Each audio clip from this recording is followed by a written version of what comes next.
Now, before we jump into implementing policies, we will see some of the law of the land. So in Malaysia, we have Bank Negara, which is a central bank, and they have their risk management. Another thing is we have Malaysian PDPA, which is Personal Data Protection Act. So like in European Union, we have GDPR. In Malaysia, we have PDPA. And the next step would be we do some due diligence. We connect with local team and get details on what are the current process and activities. And we try to align these activities while creating or developing our policies. Now, since Juristech is hosting few of the production data of some banks, so Juristech would be responsible for compliance with Bank Negara Malaysia, but bank is ultimately accountable for this. Now, as Juristech is developing banking softwares and they sell it to various Malaysian banks, so this is a development financial institution.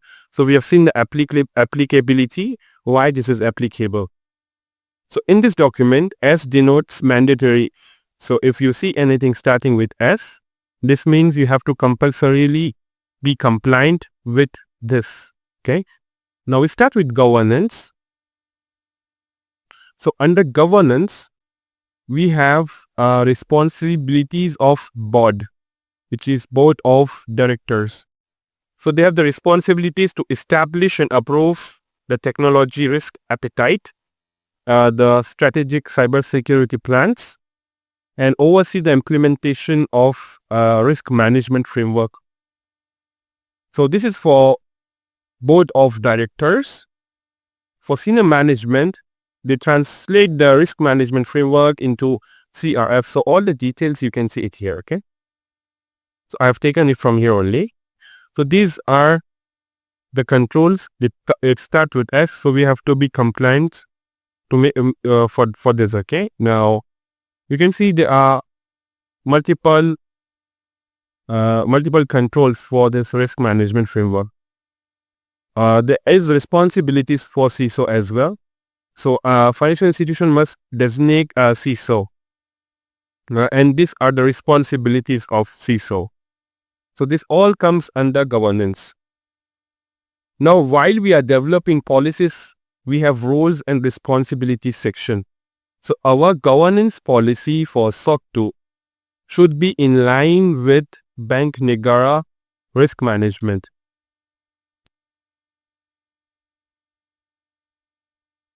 So you can see the complete list here. We are not going into each and every control specific details. We are just seeing a high level overview of it.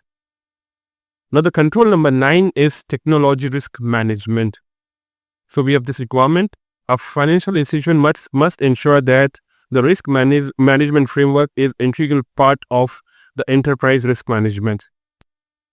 And it should define what is the definition of risk, what is the likelihood, the risk classification, severity, all the details are here.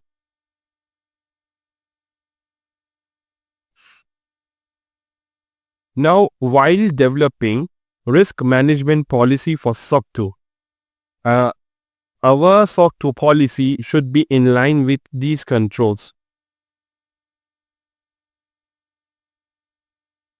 Now coming back to the 10th control, which is technology operations management. Here we have something called as system development and acquisition, SDLC security. So how we are integrating might be various tools at design phase, while we are coding, while we are testing it, and when it goes to production. So entire SDLC and all the tools for testing, software deployment, change management, all these controls are listed under this one.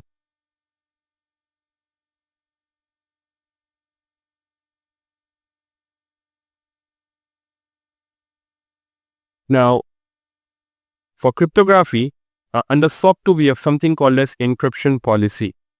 So our encryption policy should be in line with these standards under Bank Negara. So if you see here, if you scroll down, we'll find cryptography. So our encryption policy for SOC 2 should be in line with these policies. So we should have a proper industry standard for encryption algorithms, a message authentication, hash functions. So all these are the list, okay? Now the next one would be data center resilience. And under SOC 2 we have something called as business continuity planning or disaster recovery planning. So that should follow these controls. And we have data center operations. Like we have physical security policy, how we are protecting the physical assets, like how the employee is coming to office. Do they have the proper login and log out? Do we have proper monitoring of the employees and the premise? So all these things are under data center operations. So adequate system storage, CPU, ensuring all server hardware have enough bandwidth, deployment of relevant automated tools. So these are some of the requirements. Now we specifically see point 10.32. Now this is we call as MTD, which is maximum tolerable downtime and recovery time objective. So these are some of the metrics we should follow for our BCP and DRP policy. So they say it should be 4 hours. As per Bank Negara Malaysia, it should be 4 hours maximum. Now our policy should be like it should be 4 hours or less than that. If it is beyond that, we are not aligning with this Bank Negara Malaysia policy. So we should ensure that it should be maximum 4 hours, which is maximum tolerable downtime.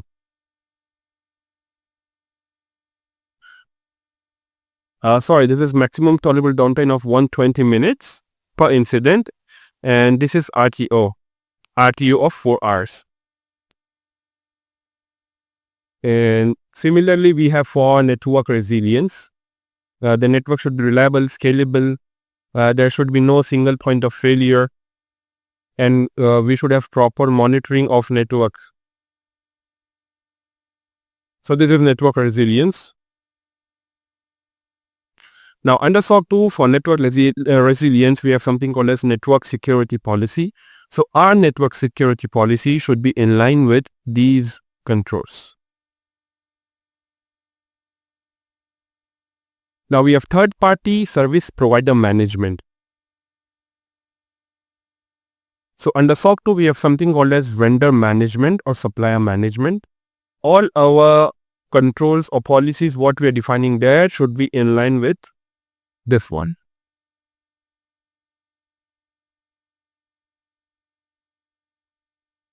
So cloud services, similar we have cloud security policy for SOC 2, and this should be in line with all these controls. Like comprehensive risk assessment before we jump to cloud, and the migration of existing on-premise to cloud, how we are doing it. And if you want to exit from that cloud, what is the exit strategy for that cloud provider? Now, authentication and access control. We have this list here for authentication and access control. So some examples are implement appropriate access control policy for identification, authentication, and authorization of users. Now we have to adopt deny all control policy, principle of least privilege, just-in-time access, ensure that no single person is responsible for entire operation. Like if some person apply for a loan, there should be a proper workflow with different person, and they should be rotating their jobs so that the fraud prevention mechanism is implemented there.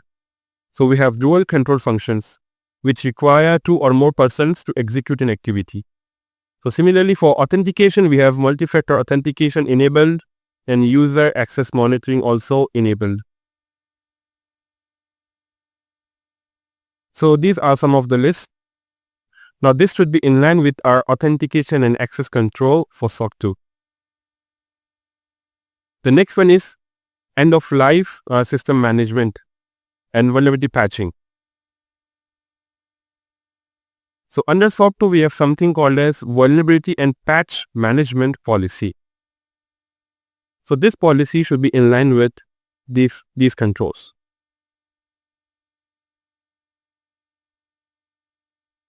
So we have turnaround time for deploying patches according to the severity of the patches. If it's critical, then depending on the project contract and SLA, it should be deployed within, let's say, 3 hours or 4 hours.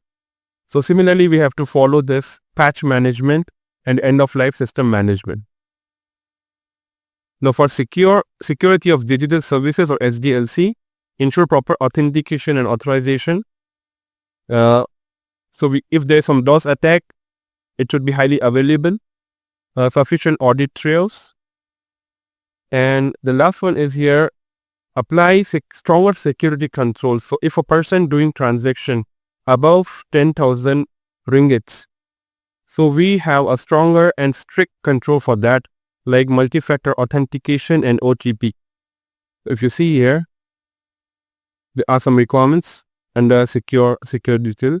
You see here, if the amount exceeds 10,000 ringgits, then there should be some more security controls coming in for the transactions.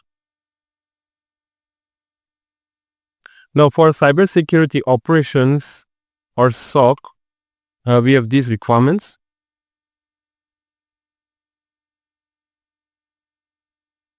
So cybersecurity risk management, we have already covered this under risk management, and for cybersecurity operations, these are the list of controls. Now we have something called as incident management policy in SOC 2. So our incident management policy should be in line with these controls under. So we have Appendix 5 for this. So let's see, we have to deploy some kind of effective tools, which we call as SIM tools. Example, Azure Sentinel, QRadar, Splunk. So these are some of the SIM tools. We have penetration testing. So at least the body should be accredited penetration tester. And for large FinTech institution, they have at least VAPT or take assessments of security at least once in a year. So if you see this under these, we have all mandatory controls here for cybersecurity operations. And our incident management policy and VAPT policy should follow this. And there are some kind of examples of cyber threats like DOS, DDoS, data loss prevention. So we have to implement these controls for this. Okay, and this for SOC.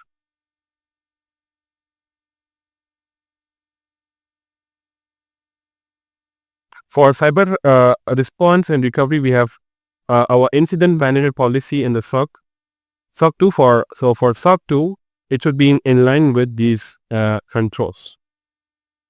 Now for technology audit or third-party audit, we have some requirements here. Example, audit staff should be professionally certified. Like we have some professional security certifications. There should be internal audit functions. So these are some of the requirements. Similarly, we have for internal awareness and trainings, like all the new joiners coming to this company should be well trained on the cybersecurity latest threats, and they must provide adequate and regular technology and cybersecurity awareness education for all staff. And this should be done on a repeated basis. Example, at least 2 times in a year. So there can be this policy dependent on company, but it should be at least 2 times in a year or depend on the requirements. Now we have Appendix 5 for cyber control measures on cybersecurity.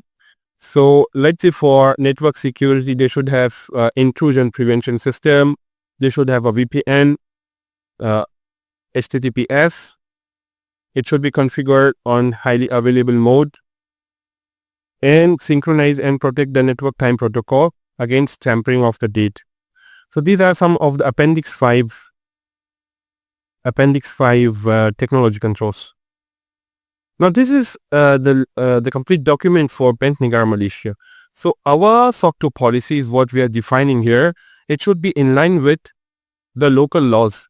Okay, it should not be like the Bank Negara Malaysia is saying that you should report the incident within 72 hours, and our SOC 2 policy is saying okay, it can be more than 72 hours. So that is a conflict, and we need to be aligned with such kind of things. That's why we have to study the local laws and try to align our SOC 2 policies with these laws. So this is just a high-level overview of Bank Negara Malaysia risk management in IT. We have not taken each and every point from here as a part of discussion. We will see in the next videos if we can take this, but just at a high level, we have to study all this document and get it aligned with our SOC 2 policies. So in next video, we will see how we can define our SOC 2 policies aligning with local laws. This is one of the law, and next one would be Malaysian PDPA. We will check on Malaysian PDPA policy or act, which is similar to European Union GDPR. Okay, so this is a Data Privacy Act. So we will study that also on a high level, and then we will try to gather some information from relevant teams, and then we'll start implementing or developing our SOC 2 policies. Now we have seen Bank Negara Malaysia RMiT risk management. The second thing here we're seeing is PDPA Act, which is Malaysian Personal Data Protection Act, written in 2010. So it contains some of the principles, like we have general principle, notification, notice and choice principle, disclosure, security. So we have some of the principles. So this is similar to GDPR principles, like collect the data, lawfully, fairness and transparency should be maintained, purpose limitation, collect only required data, data minimization, accurate and up-to-date processing. If the person say the data should be deleted, if the user said that, then it should be deleted. So it should be stored in confidential, secure manner. So similarly, we have this PDPA for Malaysian-based users. You can go through all these things. Before developing SOC 2 policies, we need to keep this aligned with our policies. Now, something to keep in mind here, we have some amendments for PDPA, which is done recently, and this would be applicable from June 2025. So, mandatory appointment of a data protection officer. So, every company should hire DPO, and these are the requirements for DPO. DPO should be Malaysian resident for at least 180 days per year. And the DPO should be fluent in Malaysian and English language, possess expertise in Malaysian data protection laws and practices. So these are the requirements, mandatory appointment of a data protection officer. And the second one is the breach notification. Now, we have to notify it within 72 hours of becoming aware of the breach. Now, this is critical while we are developing incident management policy. Any incident or breach should be reported within 72 hours and notify affected individuals within 7 days. So these two parameters are really important while we are developing our SOC 2 policies. We have to be aligned with these requirements, okay? And right to data portability. So if any user wants to transfer the loans or the insurance from one provider to another provider, then this should be done, and this portability should be the right of the user. So these are some of the new amendments under PDPA Act. So similarly, we have seen two acts, which is Bank Negara Malaysia Risk Management in IT and PDPA Act. So this, as we are dealing with Malaysian-based entity, we are following these laws while developing SOC 2 policies. Now similarly for other geographies, we have to align with their local laws and then try to develop our policies aligning with or being compliant with their local laws.